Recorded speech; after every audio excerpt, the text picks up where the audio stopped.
What is going on, Nuggets Nation, NBA fans? My name is Tom Leuthner. Welcome back in to Nuggets Today, presented by Fan Arch. Like I've said the last couple episodes, I'm officially in Europe now, so my connection may not be great. I know that I definitely don't have my ring light with me to help enhance my visual settings, and it may cut out here and there, and I'm hoping it doesn't. But I want to get a few episodes out for you guys if I am able to. So I am on my first island here in Europe, and I want to try to get at least one episode out. The other episodes were pre-recorded. I had said that, so I was able to get you guys some kind of content, and this will be pre-recorded as well. So the first thing I want to hop into is the fact that this is old news at this point, but it is new news to cover for me, and that is that the Nuggets have brought in Kessler Edwards on a 10-day exhibit contract. So he basically gets 10 days to prove that he's worth it for the Nuggets to bring in and attempt to sign. Now, I had my doubts about it at first, and I was a little nervous about the production that they're lacking, which is the backup point guard right now. But I do have a little bit of hope for Kessler Edwards. I think he's pretty good. The Nuggets group chat that I'm part of on Instagram have talked me out of hating him. Not hating him, but I did like him as a player. It was more of what Denver needed at the time, which was sort of bringing in a backup point guard who can actually handle the ball rather than a backup point guard that can score. Because I don't have doubts about Jalen Pickett being a legitimate player realistically. It just comes down more for me for somebody that can be confident handling the ball. God forbid Jamal gets trampled and they send two or three defenders at him while they are while the starters are on the floor, and you do need a backup guard to do that. And I'm not negative about Bruce Brown being the backup point guard. I think he could be a backup point guard, but like I said, he's not a primary ball handler. Jalen Pickett can be, but it takes more development. So it was more of me being nervous that they didn't have a backup point guard to come in and just handle the ball if needed. That's why I wanted a guy like DeLon Wright. That's why I wanted a guy like Cam Payne. I loved Russ, obviously, and that's something I'm going to get into in a little bit.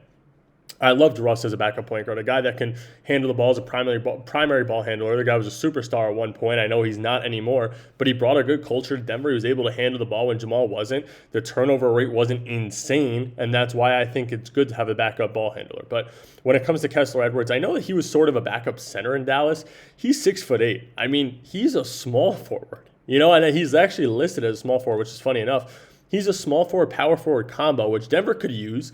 You sort of have the lack of, depth at the real small forward position. I know you have Tim Hardaway Jr., you have Bruce Brown, you have Strother, all guys who can play the small forward. You have Payne Watson, who's a forward that can play the small forward, but they're not legitimate small forwards. I guess Tim Hardaway's the one guy you look at and go, okay, he's a backup small forward, but he's more of a backup shooting guard, and Strother is a backup shooting guard.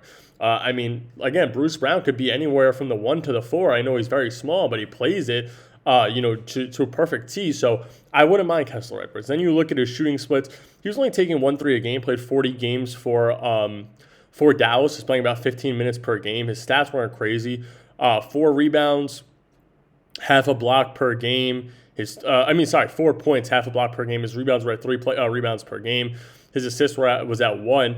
But then you look at 3-point percentage, and his 3-point percentage for the 1.4 attempts per game. He's shooting 40%, which is way above league average.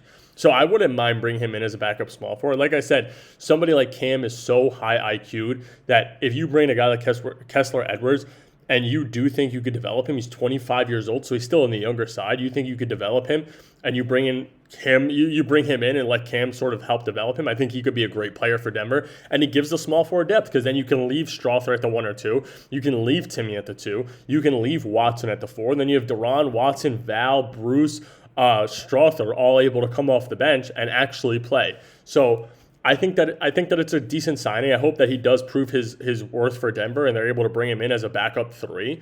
And maybe he helps Denver out. And like I said, Denver definitely needed help. They brought in help. But the one thing that came out that I wasn't too happy about this past season was the hustle stat for loose balls. Now, this was loose balls recovered last year, and the rankings came out on how many teams had the most loose balls recovered.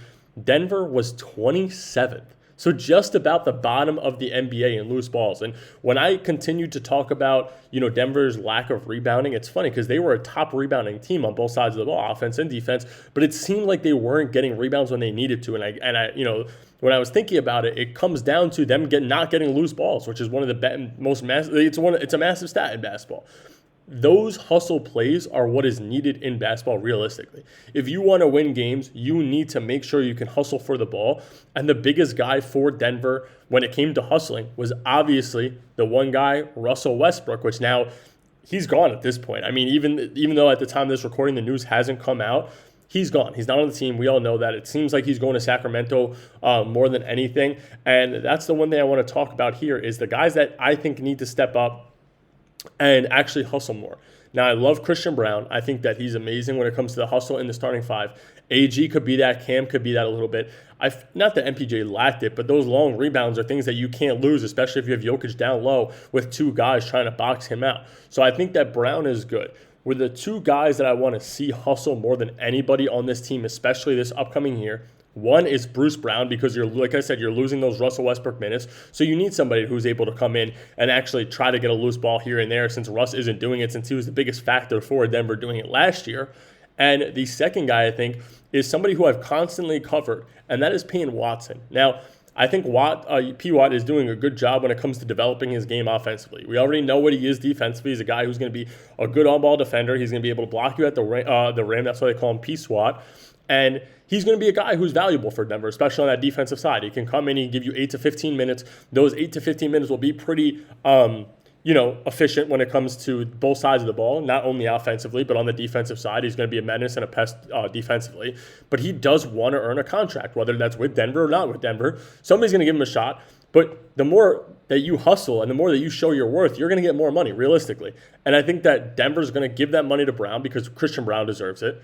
And I think that Payne Watson's a guy who does obviously want to earn his money.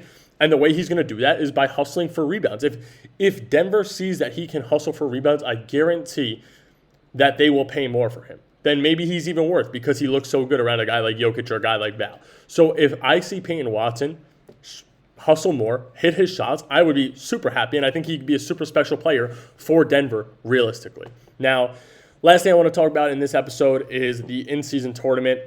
Again, this episode is going to be quick. Like I said, I'm in Europe right now, so I'm trying to get these episodes out for you guys. The in-season tournament schedule officially came out, and the first 4 rounds, or the 4 teams that Denver are playing, rather, are going to be the first game is Halloween versus the Portland Trailblazers. Second game, November 7th against the Golden State Warriors. Then you have November 21st and November 28th, the 21st against the Rockets, 28th against the Spurs. I actually like our bracket. I can't be mad. I think that we could easily, depending on what happens with the Warriors, I think that pre-Jonathan Kuminga trade, if it does happen before this video comes out, I think that Denver wipes the floor with the Warriors. I think they wipe the floor with the Blazers. But I do want to see Hanson Yang versus Nikola Jokic. And then I think the Rockets and Spurs are both good. I think the Spurs are super underrated. They're super young, but I think they have the potential to be a super, super, super good team in the West. Maybe a mid-tier to low-tier playoff team. And obviously the Rockets, like I've covered multiple times, in my opinion, are probably the best team in the Western Conference, if it's not Denver at this point.